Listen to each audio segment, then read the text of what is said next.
Bonsoir. Orot Teshuvah, chapitre 8, paragraphe Yud. Dans cette édition, page Samer. Atzar הפנימי של התשובה הוא חומר גדול למשוררי היגון להעיר את כינורם ולמציירים טרגיים לגלות בו את כישרונם. טוב, on a une traduction. La douleur interne que la tchouva crée chez l'homme est une matière très grande qui pourrait servir aux poètes de la détresse, on va dire. Les poètes qui écrivent des poésies sur les situations de crise, de détresse, de mélancolie, etc. Les haïr kinoram, qui seraient susceptibles d'éveiller leur violon, c'est-à-dire leur muse, et les mtseirim tragim, toutes sortes de littéraires pour mettre à l'œuvre leur aptitude littéraire. De quoi s'agit-il? Il en parle aussi dans l'Agdama, on va voir plusieurs endroits dans lesquels il parle de ça. La tchouva est un sujet très profond dans l'homme, qui l'amène toutes sortes d'états d'âme complexes, parfois de tristesse, parfois d'élan de joie, quand il y a des réussites, parfois des frustrations, parfois des joies extraordinaires. Et ben, c'est pas moins intéressant que par exemple un roman qui parle d'amour. Et pourtant, tous les poètes et tous les auteurs littéraires ont écrit des tonnes et des tonnes de créations artistiques dans ce domaine de l'amour, et n'ont pas commencé à bouger leurs petits doigts pour écrire et décrire ce qui se passe dans tous les bouleversements de l'âme de celui qui fait Teshuvah.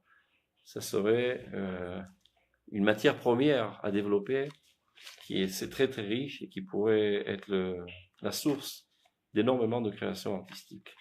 On va voir d'abord 2 ou 3 endroits dans lesquels il parle de ça. Regardez, on va un peu plus développer. Et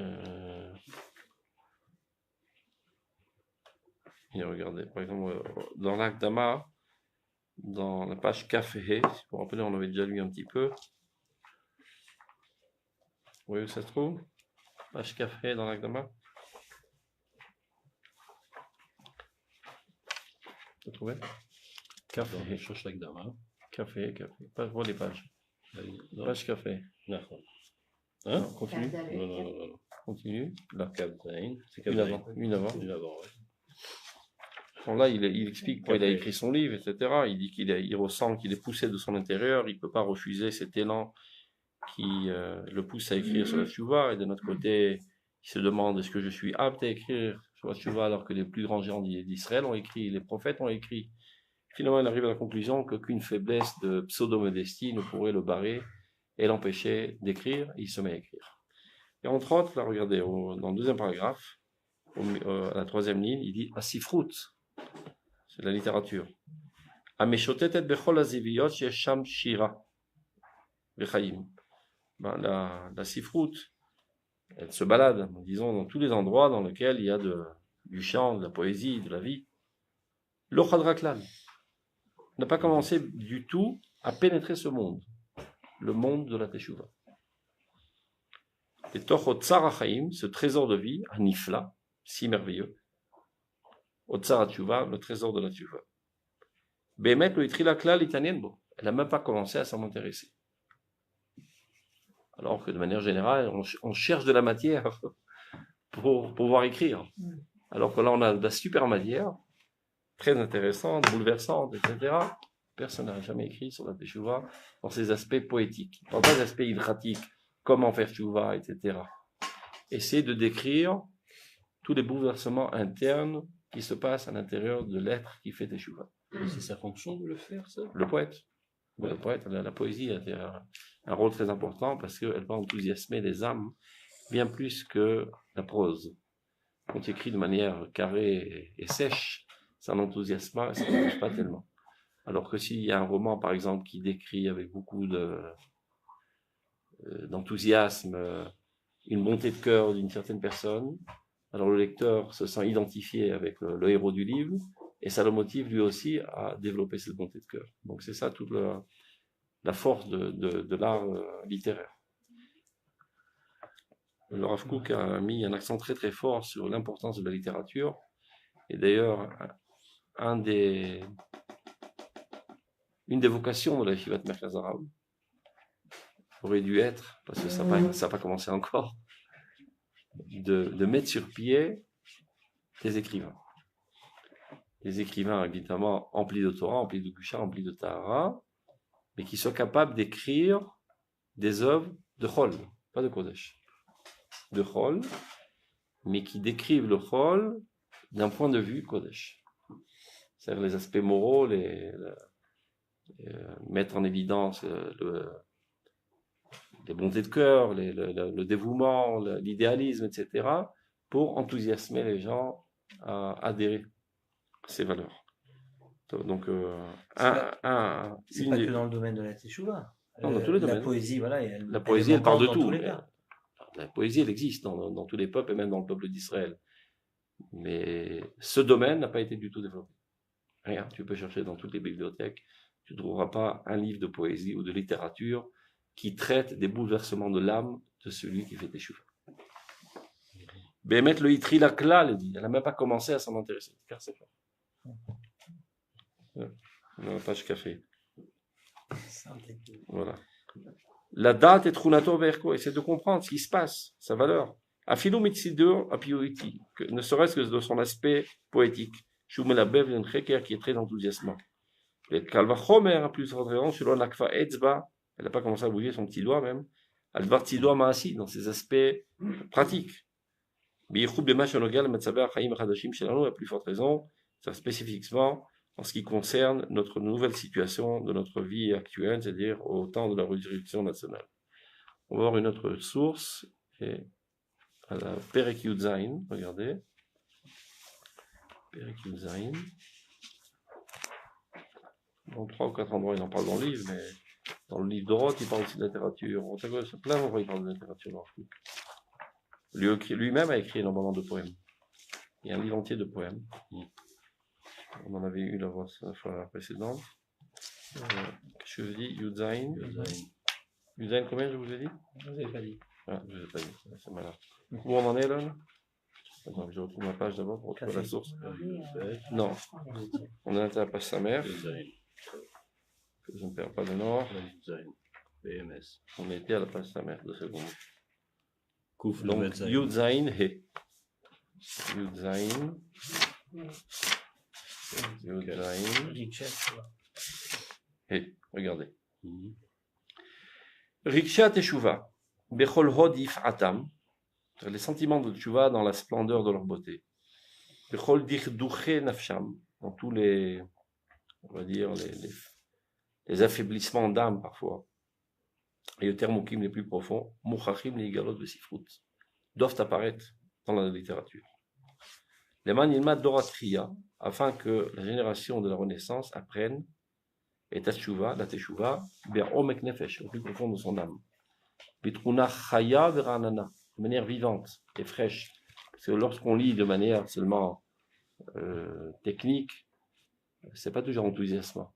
Alors que, comme on l'a dit précédemment, la littérature, la poésie, c'est ça toute leur vocation, c'est d'enthousiasmer les âmes. Donc, pour leur donner une approche de la teshuva de manière bien plus vivante et plus enthousiasmante. On peut étendre aussi au cinéma, La malo, évidemment. à la chanson, tout l'art. Tout l'art. Sachant par avance que l'art le plus fort, qui a l'impression de le plus fort sur l'âme, c'est la littérature. Même aujourd'hui? Je sais que c'est pas en quantité aujourd'hui, malheureusement, mais dans le cinéma, tu es passif. Alors que dans la lecture, tu es actif. C'est-à-dire, c'est toi qui crée l'image. Le cinéma, la télévision, c'est un retour à l'époque des hiéroglyphes. C'est après que l'humanité a progressé vers une capacité d'abstraction par les lettres. Donc c'est toi, tu vois des lettres et tu comprends un concept et tu imagines l'image, donc tu es créatif, on retourne en arrière, comme à l'époque des pharaons, où il y avait des dessins. Et donc ça ramollit la cervelle. Donc ça peut-être aider, mais les dégâts sont bien pires. Même si on se sert du cinéma et de la télévision, etc., pour faire passer des valeurs positives, c'est vrai qu'il y a un certain avantage. Mais les dégâts que cela crée sont bien plus graves. Parce que ça affaiblit la capacité humaine d'abstraction. Donc ça fait des gens passifs, qu'on peut mener à la baguette, on peut abasourdir, on peut faire avaler ce qu'on veut, ils n'ont plus d'esprit critique, etc., etc. La lecture, c'est ce qu'il y a de plus développant l'intellect humain. Et Shavrafalo, et ainsi le peuple fera tchouva et sera guéri. Vekom yakum lanu, ça c'est déjà une prédiction. Meshorer tchouva. Le poète de la tchouva s'élèvera. Il apparaîtra un jour. Shouye Meshorer Chaim, qui sera le poète de la vie. Meshorer Atria, le poète de la Renaissance nationale. Meshorera Shalaneshama Leumit, le poète de l'âme nationale Aolechet Ligael, qui est en train de se délivrer. Alors, dernière source, et avec ça on a terminé. Il y en a qui ont dit, et c'est qui ce poète? Eh bien, c'est lui-même. C'est ce que j'allais dire. Évidemment. Il n'y a pas un livre plus complet sur la tchouva que ce livre-là, qui est vraiment c'est la tchouva elle-même qui parle. Alors regardez la page Kouf même Dalet. Là, c'est quelques poèmes justement sur la tchouva. Tout ça, c'est des poèmes sur la tchouva qu'il a écrit. On va juste lire celui-là qui parle de. On va lire les deux si les gens sont dans la page. Atchouva ba. Vous avez trouvé? Kouf même Dalet. Vous avez trouvé? Oui.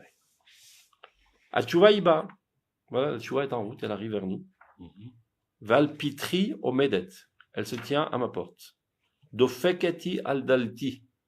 Elle frappe sur la porte. Veninichash l'iftoir le vaner. Et je m'empresse d'aller lui ouvrir la porte. L'irvacha, grand ouvert. Et charrer les vavis, les portails de mon cœur. Ana Hashem Oshiana, oh mon Dieu, délivre-moi. Maintenant, il s'adresse à ce fameux poète de la Teshuva. Tu vois? Il lui parle carrément. L'imshorer Teshuva. C'est le titre. Meshorer Teshuva Anola Takva. Poète de la Teshuva. Es-tu déjà né? Vim Beshhakim Odena Tsura Shama Nishmatecha. Et si ton âme se trouve encore dans les cieux, Bitzro Chaim, dans le trésor de la vie, Mehera Reda, empresse-toi de descendre. Veorer Kinorecha, et éveille ton violon. Ishmiru Koldik Elev, afin que tous les gens qui sont désespérés, on va dire, t'écoutent. Yazinu Kol Arleruach, tous ceux qui ont un esprit incirconcis t'écoutent. Les Hemiat Nevalecha, ils écoutent le son enthousiasmant de ton harpe. Veshavu Vechayou, ils feront tchouva et ressusciteront. C'est joli, hein? C'est Mashiach.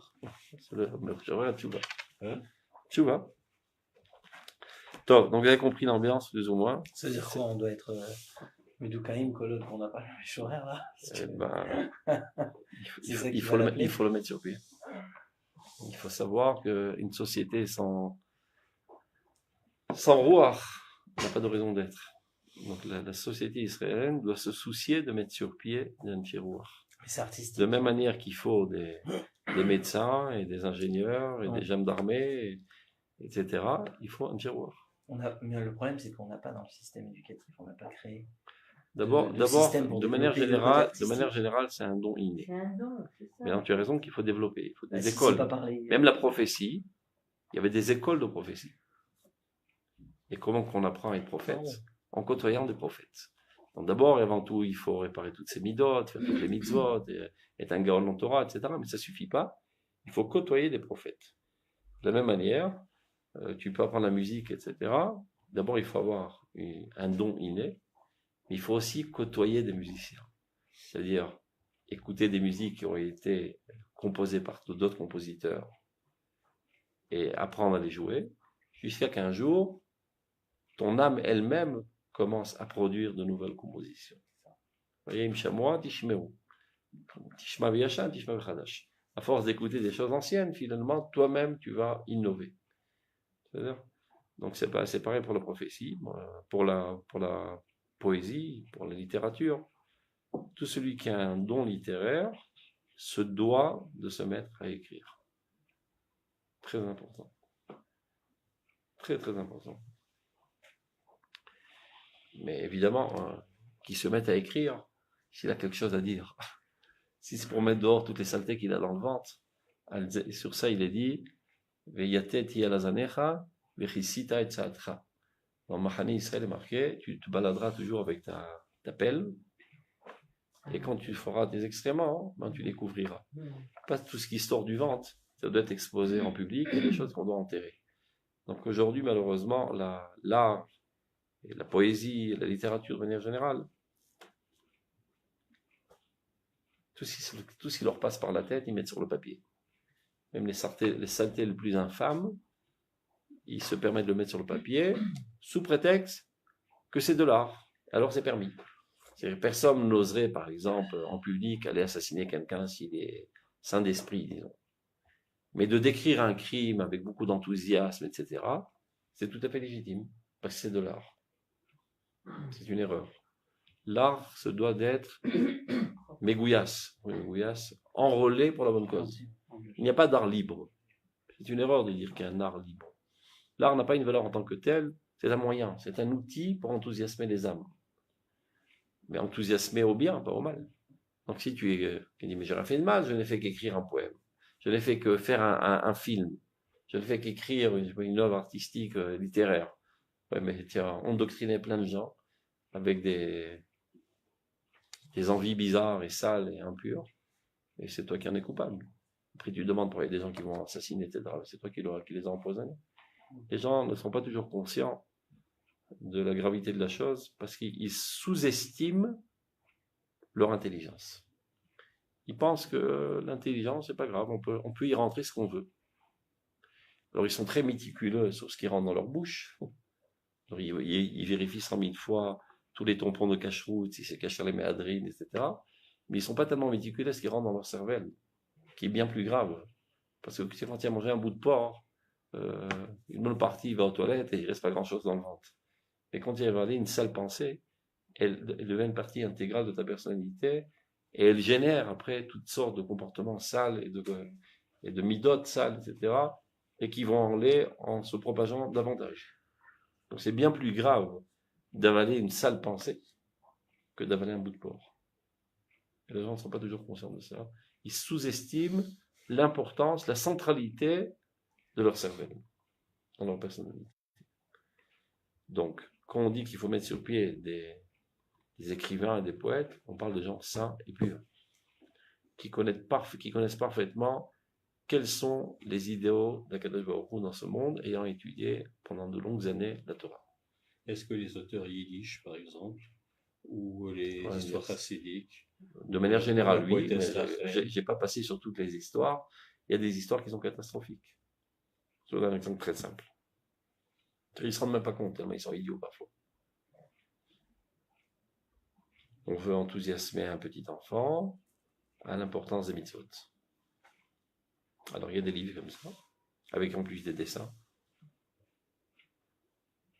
On voit un jeune homme avec une banane, beau gosse, bien carré, lui, sur son tracteur, qui laboure la terre, sans kippa.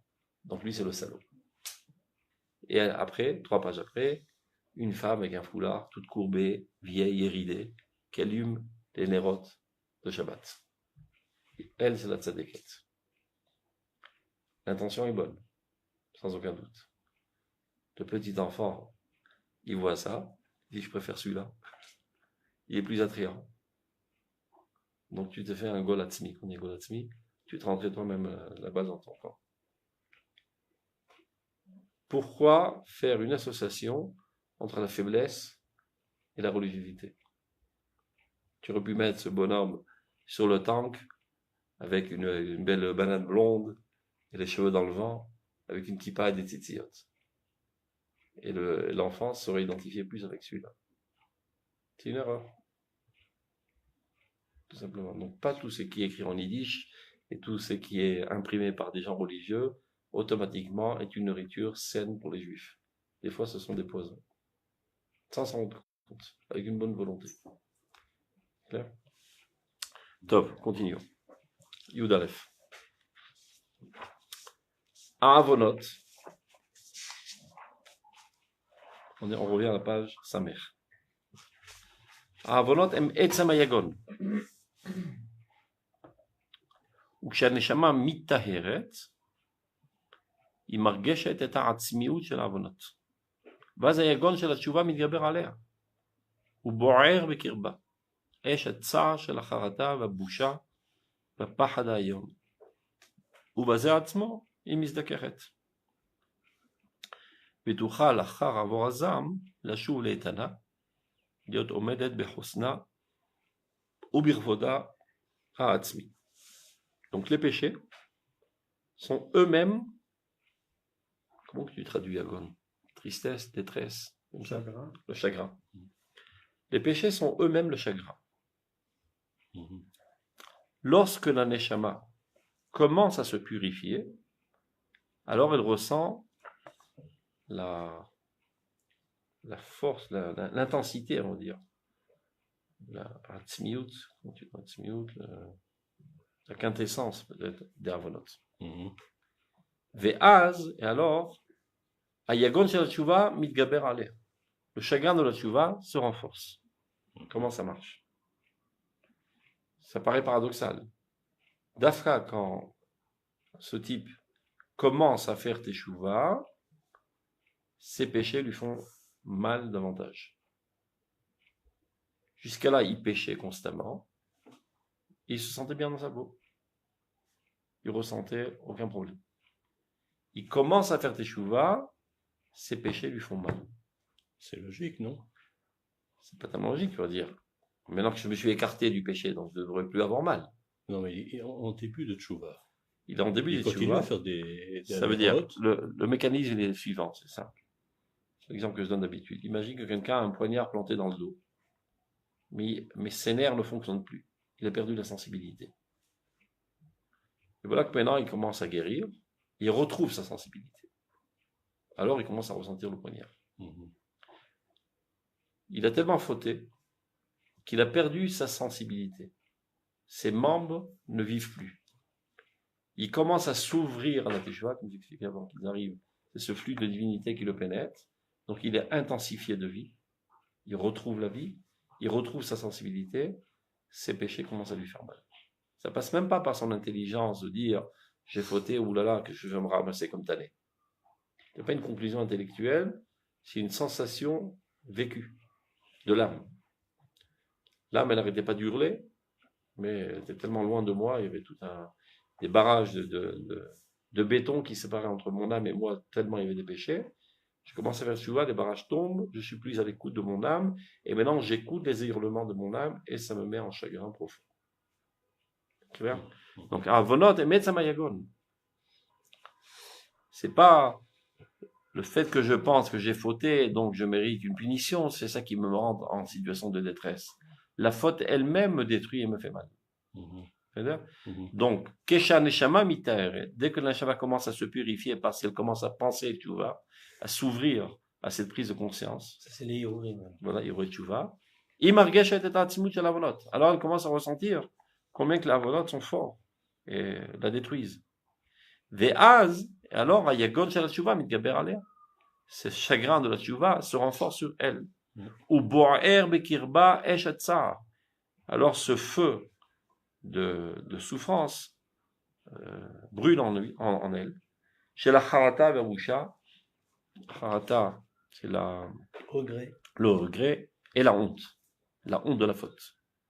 Il y a pahadayom et la peur redoutable. Maintenant, il faut savoir que il est marqué dans la Gemara, je crois que c'est rapporté en bas. Okay. Regardez dans Mochalim lo al kol amotav, shemitbayesh bahen, shabusha ola lo lishuva. Mi shechote ou mitbayesh, mochalim lo al kol amotav. C'est quelqu'un qui est en train de fauter. Et il n'a pas la force de s'arrêter de fauter. Mais au moins, il a honte de sa situation sale. C'est déjà un enclenchement du processus de la tchouva qui commence déjà à le pardonner. C'est-à-dire qu'il a encore une sensibilité s'il a honte. Il y en a qui fautent avec audace et effronterie, et ça ne le dérange pas du tout. Le fait qu'il a honte, des fois on voit ça. Quelqu'un qui est dans la rue, je sais pas, il faute, il voit le rabbin, il a honte, il se cache. Mon père qui racontait. Maman, il se cache, il a honte, il rougit. Tant mieux. Il est super, ce petit enfant, d'avoir honte du rabbin. Pas l'important, c'est pas le rabbin, parce qu'il voit le rabbin, il se rappelle de Dieu, tout simplement. C'est le représentant de la Torah, de Dieu dans ce monde, donc il a honte. C'est d'ailleurs. C'est-à-dire qu'il est taquine. Quand il est taquine, il a un bon fonctionnement dans son âme. Azou ou Besséder. La situation est encore bonne. Donc, Harata, regret, Boucha, honte, la parade, la peur. La peur du mal qui s'est créé, la peur du châtiment, la peur d'aller à l'encontre de la volonté divine, etc. Ou basé à Tzmo et Mistakeret. Mais non, cette souffrance elle-même, je sais pas ce qu'il veut, je comprends rien dans les signes. Oh là là, c'est écrit. Qui s'est marqué? Shalom Rav, alors pourquoi c'est au début de la tchouva que c'est plus facile et qu'après viennent les difficultés? Dafka non. Qui c'est qui parle? Amram Ashouch. Au début, on a plus d'élan. C'est ça qu'il veut dire. Dafka, Souvent, au début, les petits jeunes, on ils revient par la question. ils arrivent. D'habitude, que l'avait faire. Au début, c'est ce qui est le plus dur. Parce que tu appartiens encore au monde de la Touma et tu as envie de te rapprocher et donc tu danses le tango. Parce que tu sais très bien que te rapprocher de Dieu, c'est renoncer à toutes sortes de plaisirs desquels tu avais l'habitude. Et donc tu avances et tu recules, tu avances et tu recules. Une fois que tu fais un bond en avant, c'est beaucoup plus simple. Donc on continue. Mais après, de s'y tenir, c'est ça ce qui. S'y tenir après, c'est ça ce qui. Il faut toujours se tenir, mais le plus dur, c'est de franchir. Top. Donc maintenant, ce qui est important, regardez, il y en a qui disent, bah mince, alors toutes ces souffrances là, c'est pas tellement facile à passer. C'est-à-dire, les souffrances que tu subis, c'est-à-dire ces souffrances de regret, de honte, etc. Eh ben, ces souffrances purifient ton âme. Vous comprenez, il y a deux manières de purifier l'âme. Ou des souffrances corporelles, ça s'appelle des issourim, que Dieu t'inflige. Ou bien toi-même, tu t'amènes des souffrances psychologiques, psychiques, les regrets, les remords. Et les souffrances elles-mêmes purifient l'âme. Maintenant, pourquoi c'est important de le savoir? Si tu souffres pour rien, non seulement ça te fait mal, mais ça t'énerve. Mais quand tu sais que tu souffres et que la souffrance elle-même est le remède, alors tu reçois ça de bon cœur. Comme quand tu vas à l'infirmerie, tu t'es piqué par l'infirmière. Mais tu ne t'énerves pas contre l'infirmière, tu lui dis merci madame. Parce que tu sais que c'est pour ton bien. Donc cette situation désagréable de remords et de faiblesse, etc., quand tu sais que c'est elle-même qui t'amène à la purification de ton âme, ta mekabel isurim be'ava. Et ça s'appelle isurim be'ava. Ce sont des souffrances d'amour. Je suis amoureux de Dieu, et mon retour vers lui est accompagné de phénomènes désagréables, qui sont des remords, etc. Je suis prêt à payer ce prix pour retourner à l'amour de Dieu. Et donc je le reçois avec amour. C'est comme ça qu'on facilite ce passage désagréable. Okay. La piqûre, c'est compréhensible, mais quand, par exemple, une personne a une grande maladie et elle doit faire une anesthésie, comme je l'ai raconté la dernière fois pour le parcours qui devait être amputé, il était fort, et ça c'est pour le commun des mortels, c'est pas possible. C'est-à-dire qu'il y a des gens, ils ont tellement fait d'avérotes, des fois c'est tellement difficile que la douleur, elle est trop dure. Et donc, ils ont l'impression qu'ils ne peuvent pas surmonter. Et ça veut dire qu'il y a un mécanisme en fait interne à l'intérieur d'une personne. D'abord, il faut savoir qui combat, quoi. J'ai compris. Il faut faire confiance à Dieu que le dosage qu'il nous donne, aussi bien en Issourim qu'en Issionote, il est exactement en adéquation totale avec des capacités, sans quoi il ne le ferait pas. Parce qu'il est marqué dans la Torah, Bifne Iver Loditen Mirchol. tu ne mettras pas une entrave devant un aveugle. C'est-à-dire que tu ne dois pas amener quelqu'un à fauter. Donc, c'est pas lui-même qui va transgresser cette Torah et t'amener à pécher. Donc, si Dieu t'apporte un isayon, parfois, et tu dis, c'était insurmontable, tu es un menteur. Parce que si c'était insurmontable, Dieu ne l'aura pas donné. D'où je le sais. La paracha de Eshatifat Torah. Que lorsqu'on va en guerre, on a le droit, s'il y a une prisonnière, de la prendre. Dit le Rashi, Dibra Torah, Keneged Etzerara. La Torah sait parfaitement que dans ces situations, tu n'as aucune chance de tenir. Pas comme aujourd'hui où l'armée, c'est une colonie de vacances. On va une fois par semaine, et on tourne, et on téléphone, et on a aujourd'hui WhatsApp, on est en contact toute la journée avec la famille, etc. À l'époque, les gens, ils allaient pour 5-10 ans à la guerre. Ils ne retournaient pas à la maison, ils ne voyaient pas leur femme, rien du tout, donc ils étaient totalement isolés. Et voilà que sur le champ de bataille, arrivaient des filles dans des apparences très attrayantes, etc. Aucune chance de tenir. Donc la Torah a permis. C'est tout un processus de démoralisation pour t'amener finalement à la renvoyer. Donc, mis à part ça, tout ce que la Torah n'a pas permis, c'est parce que Dieu sait parfaitement que tu es capable de surmonter. Il n'y a aucun Nisséon qui n'est pas capable de surmonter, aussi bien Nisséon de tentation vers le mal, que Nisséon de souffrance qui sont aussi des Nisséon. Tu peux t'amener à te rebeller contre Dieu. Dieu sait parfaitement que tu as la capacité de le faire. Et si tu ne l'as pas fait, c'est par faiblesse. Mais plus tu es conscient que tout ce qui t'arrive dans ce monde, c'est pour ton bien, plus tu digères plus facilement les événements. Conscience, comment elle doit être elle se construit. Non. Elle se construit par la Torah, évidemment. Pour le David Rahman avec Tavabi, c'est l'Aïmouna. Est-ce que tu dis, c'est vrai pour la maladie aussi? Évidemment. Dieu ne porte pas des maladies pour rien. C'est pas parce qu'il est sadiste. Il ne te cherche pas noise, Dieu. Il veut ton bien. Pas seulement pour la maladie, tout ce qui nous arrive dans ce monde, tous les événements qui nous arrivent à chaque instant, n'ont aucune importance intrinsèque. Leur seule importance, c'est leur répercussion sur nos conceptions, sur nos aspirations, sur nos sentiments. Chaque événement que tu vis est censé graver dans ta conscience une nouvelle compréhension du monde, une nouvelle aspiration, un nouveau sentiment que tu devais acquérir, qui te manquait dans ta personnalité, et c'est pour ça que Dieu t'a amené cet événement. Mais évidemment, tu as un libre arbitre de digérer comme il le faut cet événement, ou de te rebeller. Et donc tu as raté le coche. Il t'a donné une perche. Une possibilité de progresser. Au lieu de progresser, tu t'en es servi. Une opportunité, je vais chercher. Tu as donné une opportunité de progresser, tu t'en es pas servi. Tu as raté, tant pis pour toi. Donc, par cette souffrance elle-même, c'est-à-dire toutes ces sensations désagréables, de honte, de regret, etc., c'est ça qui la purifie.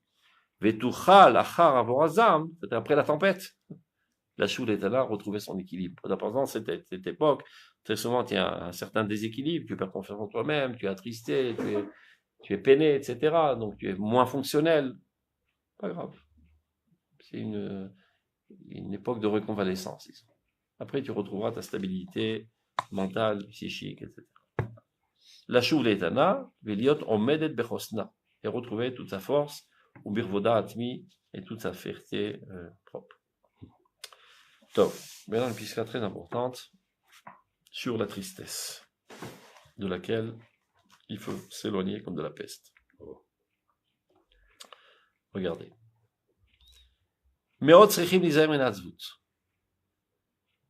Il faut faire très attention de ne pas tomber dans le piège de la tristesse. Maintenant, Dikaon et Hatzvut, c'est quoi la différence? Hatzvut traduit par Dikaon, exactement, c'est le meilleur mot. D'accord. Comment tu dis Dikaon en français? Tristesse et... Dikaon. Déprime. Dépression. Maintenant, entre parenthèses, ce qui va être dit maintenant, c'est Bemamar Mousga. La suite de la phrase, c'est Sheaz. Alors, on lit d'abord entre parenthèses. Avalo bemida gdola kazo shitimna Torah tshuva melardor el omek aneshama.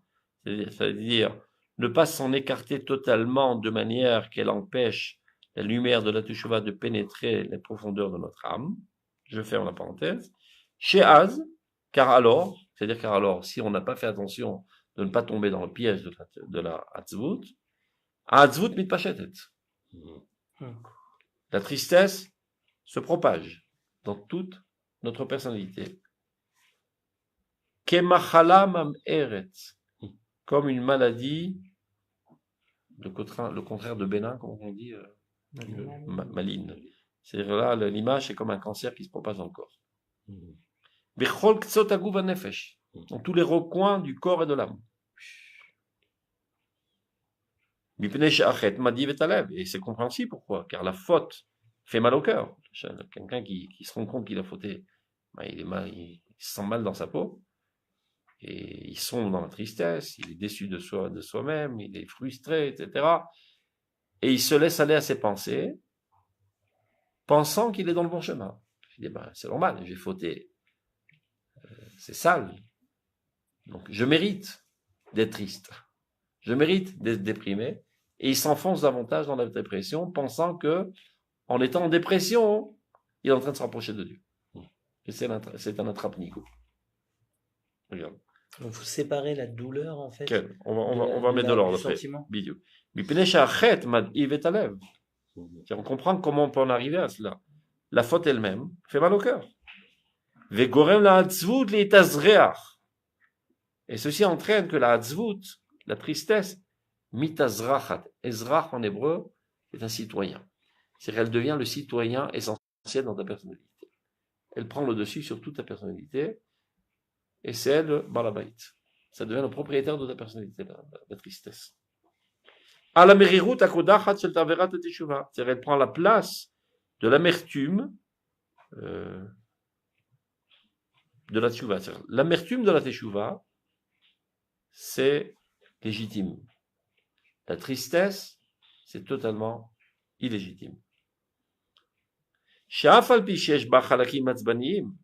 Bien que dans la mérirou de la teshuva, il y a aussi quelques partiels de tristesse.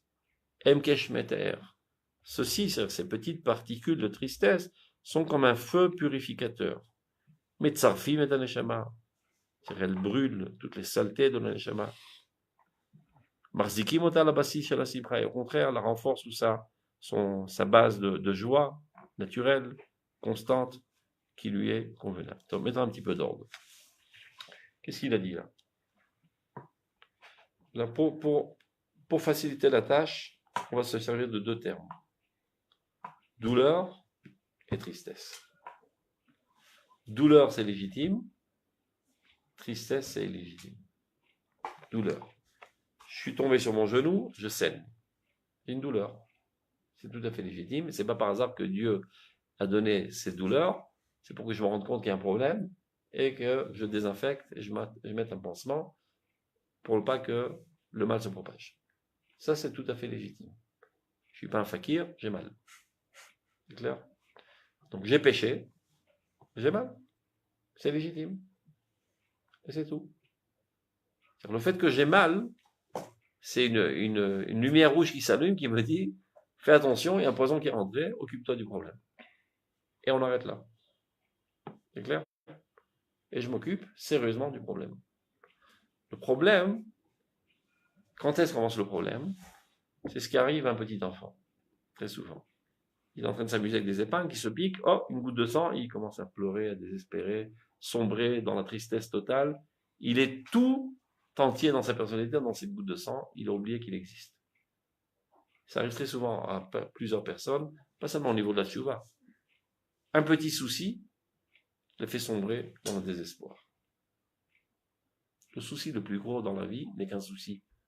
Ta vie est bien plus grande que tous les soucis du monde. Ta vie, elle est infinie. Au Hachem, tu es vivant. Le souci, on s'en occupe comme un problème mathématique qu'il faut résoudre. Tous les soucis du monde.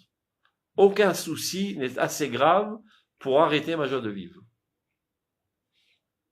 J'ai une pile de soucis tous les matins. Comme un directeur qui reçoit tous les matins, je sais pas, une centaine de lettres. Tu n'as pas payé ce truc, tu as des dettes à payer. Ça, c'est des papiers sur la table. Et moi, je suis marié avec ma femme, et j'ai des enfants, et je vis en Israël. Et la vie est belle. On s'occupera des problèmes un par un. Orgim, Turquie. On dit un Turc par Turc. Aujourd'hui, un papier, et j'ai fini la pile. C'est comme ça qu'on doit vivre. Et c'est comme ça qu'on vit sainement du bonheur psychique, mental, etc. Et le problème, c'est quand les gens sombrent dans les problèmes. Et toute la vie devient un problème. Alors qu'il y a un seul petit problème. Et même un problème gravissime, comme enfreindre la volonté de Dieu, n'est qu'un problème.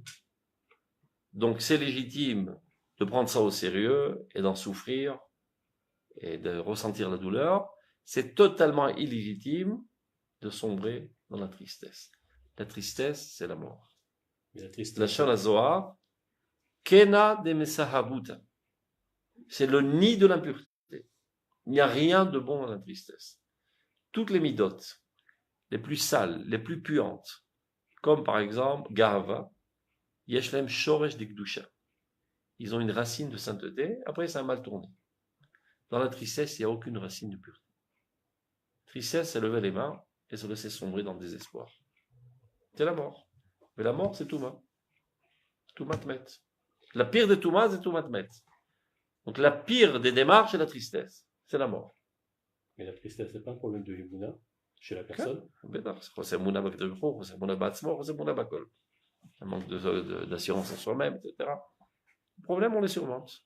Et on est dans ce monde est un monde à problème. Il y a des gens qui rêvent d'un monde dans lequel on n'a pas de problème. Tu dis, le jour où j'aurai plus de problème, je pourrais m'asseoir et étudier la Torah. Tu peux rêver, tu auras toute ta vie des problèmes. Al Tomar l'Echefne Eshne. Ne dis pas, quand je serai libre, alors je pourrai étudier. Tu ne seras jamais libre. Il faut apprendre à étudier avec les problèmes. Tous les jours, tu as des problèmes. Tu te lèves de bon matin, tu sais que sur ta route vont se tenir une centaine d'entraves que tu devras faire tomber en route. Et tout le matin, une nouvelle aventure. Ça quoi, la vie sera triste. Tous les jours, de nouvelles aventures intéressantes, un nouveau ennemi qui sonne sur le truc et tu dois descendre. C'est sympa, c'est la guerre. C'est clair? On va revoir ça dans le texte parce que Donc les larmes quand on fait tchouva, c'est de la douleur et c'est pas de la tristesse. Bien. Les larmes, c'est très bien. C'est ça? Sauf que les larmes, c'est pas toujours de la tristesse, c'est des larmes de joie. Oui, joie. justement. Donc, il y a des larmes de languissement de Dieu. Il y a des larmes d'enthousiasme.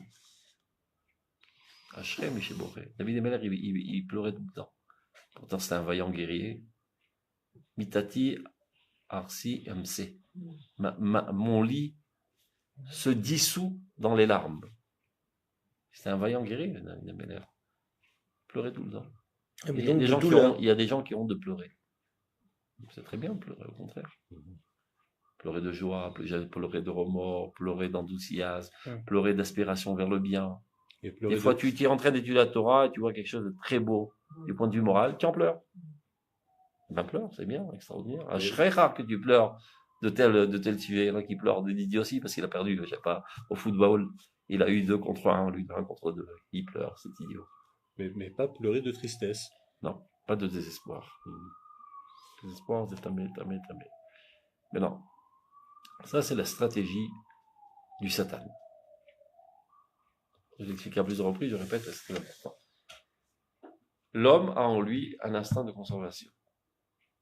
Ça veut dire que dès qu'il voit à l'horizon un facteur qui pourrait le détruire, ou il se sauve, ou bien il attaque.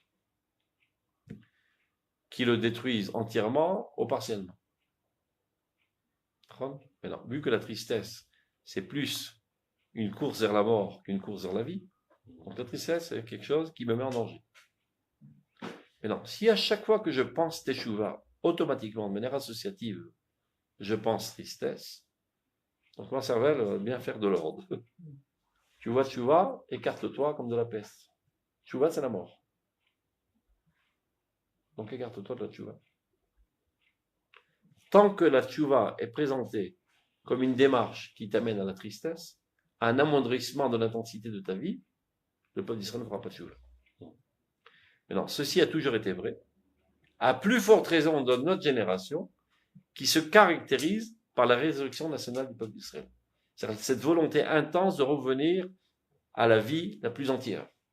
Alors que pendant 2000 ans, on n'a fait que survivre, maintenant on revient à la vie de manière intense. Donc, l'entrave à notre résurrection nationale, c'est cette fausse teshuva. Tant qu'il y a des gens qui expliquent la teshuva de cette manière, ou bien qui vivent la teshuva de cette manière. À chaque fois que tu vois à l'horizon quelqu'un qui est censé être le représentant de la Torah, de Dieu, de la religion juive, etc., mais qui a un look tristouné, faiblard, mendiant, ça écarte les Juifs de faire tchouva.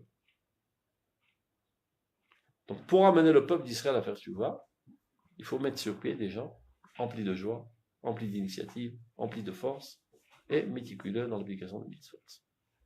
Kazer et Kadesh. Comme ça, j'en veux. Et j'espère que mes enfants seront comme ça. Si je vois un mendiant en feu rouge faire le monde, je m'en écarte comme de la peste, et j'écarterai mes enfants comme de la peste de ces énergumènes. Je haïs la tchouva. C'est la meilleure formule pour amener à la mort. C'est le secret que nous devons dévoiler, et le Rav Kook dans le Mahamar à Tchouva Vachalom. C'est le secret le plus important de la génération. D'expliquer que la tchouva est censée intensifier ta vie. Et c'est tout à fait logique, parce que c'est quoi tchouva? C'est retourner à Dieu. Et Dieu, c'est la source de vie. Donc si tu as rencontré la source de vie, tu as intensifié de vie. Et si tu vois quelqu'un a fait tchouva, il a été affaibli dans sa vie, ça prouve qu'il s'est trompé d'adresse. Il n'est pas arrivé à Dieu, il est arrivé à une idole. C'est clair, c'est très simple. D'accord? Donc on revoit dans le texte. Mais il faut faire très attention de la tristesse. Bema'amar Musga, entre parenthèses, Avalo bemidak de la kazut chetimna Torah tchouva, il ne faut pas s'en écarter totalement à tel point d'empêcher que la tchouva nous pénètre. C'est-à-dire il faut laisser un milliardième d'atzvut que je traduis par le mot douleur. Ça, c'est légitime.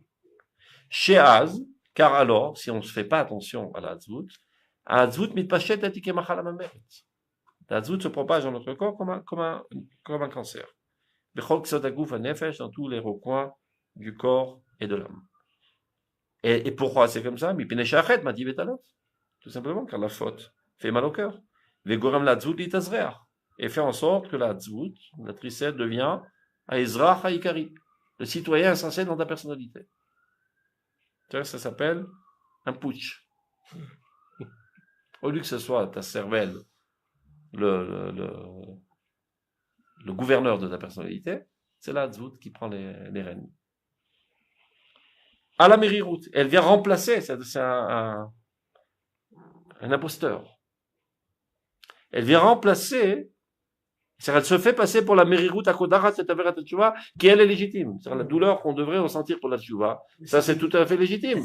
Elle vient, elle se déguise, elle dit non, moi, je suis Yetzaratov, regarde. Je t'amène à la tristesse suite à ta faute. Je suis Yetzaratov, écoute-moi. C'est un salaud. C'est une crapule, fais attention à lui. C'est un imposteur.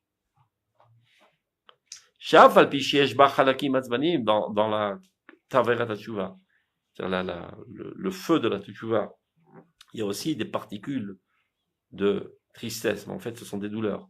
Kesh Meter, ceux-là, ils sont légitimes. C'est un feu purificatrice, c'est comme au Liboun. Dans Pessah, on cachérise avec du feu. Donc le feu, ça fait mal. Mais Tzarfi Metanashama, il purifie l'âme. Marziki Motal Abasi Shel Simra, au contraire, la renforce ses positions de joie. Naturel, comme tout être normal qui aime la vie. Donc c'est naturel qu'il est joyeux. Atmidit, constante, Arouya là, qui lui est convenable. Donc, encore une piska. Kolchet matil charada miyuchedet al hanefesh. She'ena mistaleket ki im al yedei ateshuva. ולפי עומקה של התשובה, החרדה עצמה מתהפכת לביטחון ואומץ לבב. והרושם של החרדה הבא מצד החטא אפשר להכירו בין בסרטוטי הפנים, בין תנועות, בין בקול, בין בהנהגה, בין בכתב היד, בין בסגנון הלשון, בדיבור וביותר בכתיבה, בהרצאת הרעיונות וסידורם. במקום שהחטא סותם את האורה, שם הפגימה ניכרת. ולפי מדרגת החטא ולפי ייחוסו אל הנושא, ככה יוכר הרושם לאשר יביטו בעיניים בהירות. On reprend. Toute faute, כל חטא, מטיל חרדה מיוחדת על הנפש. Entraîne une peur spéciale sur l'âme. Comme par exemple, chaque poison a une influence sur un membre. Il y a un poison qui détruit le foie, d'autres qui te détruit les poumons, d'autres qui te détruit. Chaque poison détruit une partie de ton corps. De même, chaque faute qui est un poison détruit une partie de ton âme. She'ena mistaleket, et quand est-ce que ce poison sera écarté? Kim al yedei teshuva, seulement grâce à la teshuva, avec la teshuva. Plus la teshuva elle est profonde, sincère, alors cet effroi se transforme en assurance et en joie. Maintenant, il y a une empreinte de ce tremblement, de cette peur, de cet effroi, Abba Mitzadachet, qui provient de la faute, Efshar Lakiru. On peut le percevoir, le déceler. Où c'est? Mais sur tes apanim, sur les traits du visage, Betnuot, dans tes mouvements, dans ta voix, dans ton comportement, dans ton écriture, ta manière d'écrire, ta manière de parler. Bhaktiva, c'est ta manière d'écrire, c'est-à-dire pas l'écriture, c'est ta manière de... Le style, ton style d'écriture. Barza Tarainot, la manière dont tu expliques quand tu parles. Et dans l'ordre que tu mets quand tu expliques des thèmes. Évidemment, ceux qui ont une certaine perspicacité, comme on dit, ils le ressentent. Moi, dans le Gemara, de Tanaïm, il marchait, il y avait à côté d'eux leur élève. Tout d'un coup, un Tanaïm dit Hata'at, tu es un fauteur. D'où tu sais? Il a vu qu'il tremblait. Chez Nehemar, Pahadou Betzion Hataïm. À Tzion, ont eu peur les pécheurs. Si tu as un manque d'assurance, tu tremblotes, ça prouve que tu es fauté. Parce que l'âme, elle gigote de tous les sens, et ça a des répercussions sur ton corps, et ça se voit. Maintenant, ceux qui ont une perspicacité, ils le ressentent dans tous ces phénomènes. Les traits de visage, par exemple, la Rizal, les gens, ils allaient avec une casquette comme toi à l'époque de Rizal, parce qu'ils pensaient que ça ne pourrait pas pénétrer ces ondes. Ils voyaient sur le front toutes les fautes que tu avais, alors ils mettaient une casquette, ils avaient honte.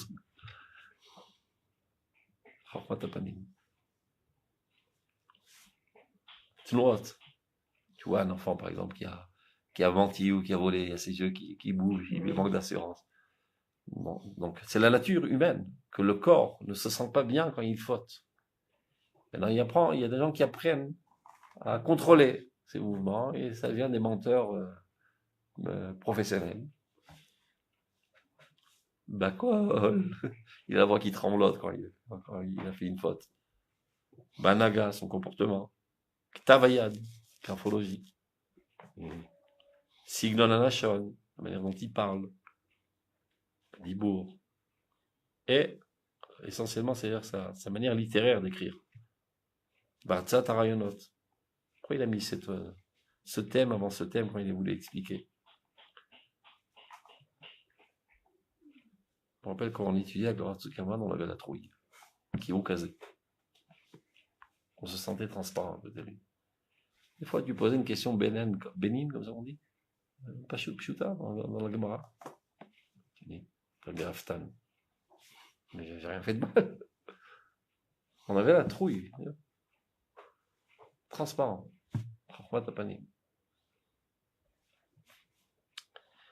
Alors, je vous raconterai une histoire, c'est quand même après. Ça me rappelle quelque chose. Regardez. Bemakom shachet sotem et aora. Dans l'endroit dans le corps qui empêche la lumière divine d'apparaître, parce que tu as fauté.